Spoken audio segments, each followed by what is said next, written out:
由1945年試爆引嚟 UFO 開始，到美軍最近釋出嘅第5波機密檔案，500尺無聲黑色巨型三角飛行物體，佢肆無忌憚咁喺美軍基地上空巡航。美軍壓制咗多年嘅絕密報告一次過曝光，反物理極速旋轉、反引力三角形漂浮物，呢一啲到底係高維度對人類嘅技術展示啊，定係一場精心設計嘅高維心理戰呢？今集天藍就同你一齊去拆解背後嘅真相。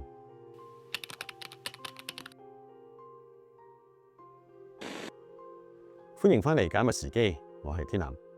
上一集我哋講到1945年 Trinity 原子彈試爆，就好似喺地球點亮咗一盞信號燈咁，話俾全宇宙知，地球人已經擁有咗一件足以毀滅自己物種嘅終極武器啦。同時呢件武器亦都擁有住撕裂空間嘅危險能力。好可惜啊，上一集唔知因咩事 YouTube 嘅演算法限咗流量，但係內容絕對係近期最精彩嘅一集嚟㗎。如果你未睇嘅話，一陣間記得翻去睇翻啦。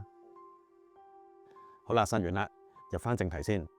美國佢最近又推出咗第5波嘅 UFO 解密檔案喎。今次美方佢一次過係釋放咗41份橫跨咗幾十年嘅機密報告，入邊包含咗 FBI、CIA 同埋國防部內部從未對外公開嘅絕密記錄。你可能會問啦，美國喺過去幾個月唔係都釋放咗唔少嘅 UFO 片嘅啦咩？今次有咩咁特別啊？以往官方釋出㗎多數都係一啲好模糊嘅 FLIR 熱感應嘅影片，或者係得幾秒鐘閃過嘅光點。五角大樓每次都係用冇辦法去確認嘅氣球或者係一啲光線嘅折射嚟包底解釋㗎。係今次第5波解密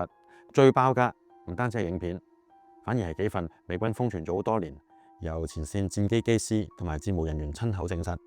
經過嚴格嘅審訊錄像留底嘅巨型幾何飛行物體同埋反物理運動嗰啲一類嘅絕密檔案。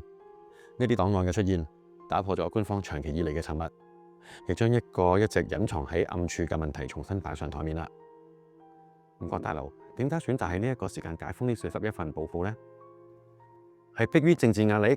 定係情況已經失控到冇得再隱瞞呢？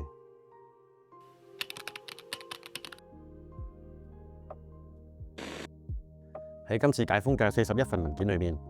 最令人心寒嘅係編號 FBI UAP D025呢一份文件啦。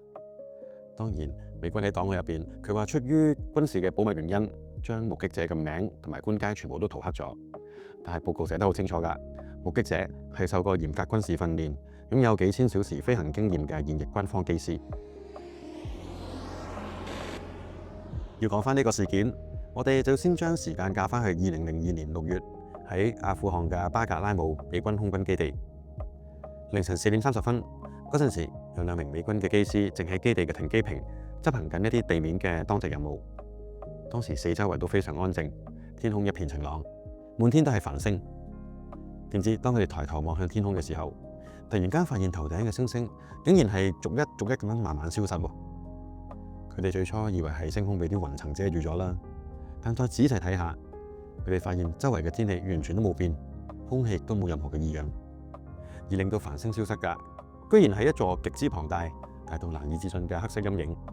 佢正喺佢哋嘅頭頂低空，以一種完全冇聲嘅狀態慢慢掠過。根據官方嘅記錄，呢一個係一個長達500尺，相對於3個標準泳池咁長嘅巨型等邊黑色三角形。你又試下想像嗰個畫面，一個150米長嘅飛行物喺距離地面只有幾百尺嘅低空掠過，佢完全冇噴氣口，亦都冇任何空氣動力學嘅機翼，甚至連一啲風聲或者引擎聲都冇，就係咁樣靜靜地遮住咗一大片星空。當時呢2個見慣大場面、經歷過實戰嘅機師，佢哋震撼到心跳加速，其中一位甚至口震震咁樣問佢身邊嘅戰友：你啱啱見唔見到啊？更加詭異嘅係，當時基地嘅地對空雷達同埋熱感應追蹤系統，對呢一個足足有成500尺長嘅飛行物體完全係零反應。佢就好似一個憑空入咗3維世界嘅幽靈一樣，好隨意咁穿梭喺美軍最機密嘅領空。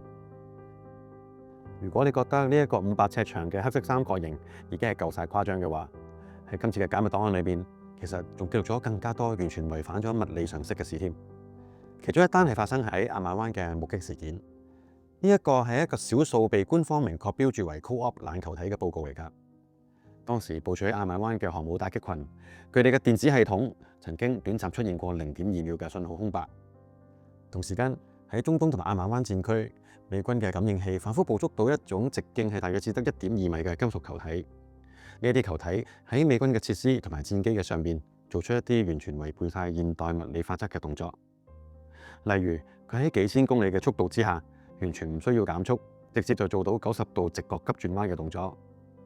而呢一種活動形態嘅 G-force， 足以將任何地球已知嘅金屬結構撕成碎片。甚至有軍人喺報告裏面提到，當呢啲飛行物體靠近軍事設施嘅時候，佢哋手上嘅精密儀器同埋手錶，竟然出現咗時間扭曲嘅現象。目擊人員喺報告裏面咁樣講㗎，佢哋明明覺得自己只係過咗幾秒鐘嘅時間，但當佢哋睇返各樣嘅軍事精密計時器嘅時候，現實嘅時間竟然已經過咗25分鐘。而出現咗呢一種典型嘅時間缺失 （missing time） 嘅現象。由20年前巴格拉姆基地嘅黑色三角，到近年喺亞曼灣嘅反物理球體，呢啲前線嘅報告一直都係俾5個大樓封印同埋掩蓋㗎。咁到底美軍喺度驚緊啲咩呢？佢哋有啲乜嘢隱藏緊？而呢一啲500尺長嘅飛行物體同埋反物理嘅球體，佢哋嘅出現又係代表咗啲咩呢？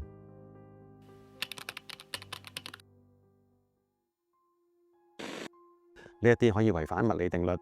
，90度直角急轉彎、極速消失，尤其是係嗰隻500尺長、無聲無息咁樣漂浮喺夜空嘅三角形。大部分人睇到呢一度，第一時間就會諗：呢一啲會唔會係美軍嘅 TR-3B 絕密嘅戰機，或者係外星人嘅超光速高科技呢？但係如果我哋將呢個沙盤推高一個維度去睇，如果呢一啲睇嚟好震撼嘅反物理高科技，根本即係一場高維度嘅認知欺騙，咁又會點呢？今集我哋不妨用一啲時間，用一個全新嘅角度、邏輯去拆解一下人類呢一種物種，本質上係極度崇拜物質㗎。我哋崇拜物理、崇拜科技，由工業革命到今日嘅 AI 時代，我哋都習慣咗用科技水平去衡量一個文明嘅高低。如果我係一個高維度嘅力量，又如果我想掌控或者引導人類，最有效嘅方法，我相信係投其所好啦。我特登喺大家面前展示一啲超越人類認知嘅高維度物質嘅奇蹟。呢一個500尺黑色三角形嘅飛行物體，佢遮蓋㗎，可能唔止係夜空嘅星星，而係人類用肉眼去理解宇宙嘅框架。佢哋用人類最執着嘅科技語言嚟同我哋玩呢一個遊戲，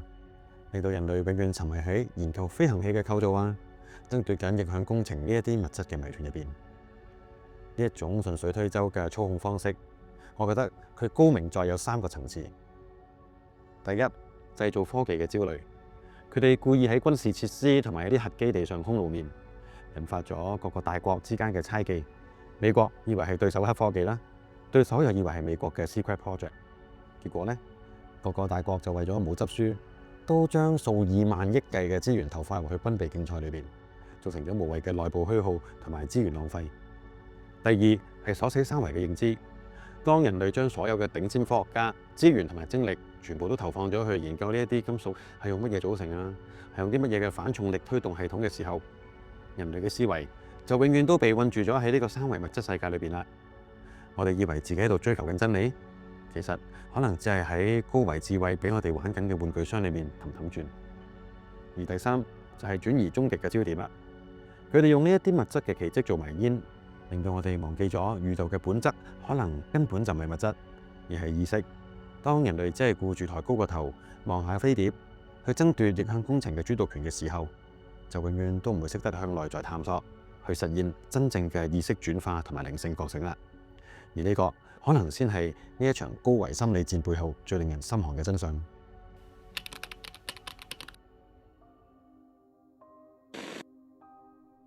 由1945年 Trinity 嘅第一聲巨響點亮咗宇宙嘅信號燈，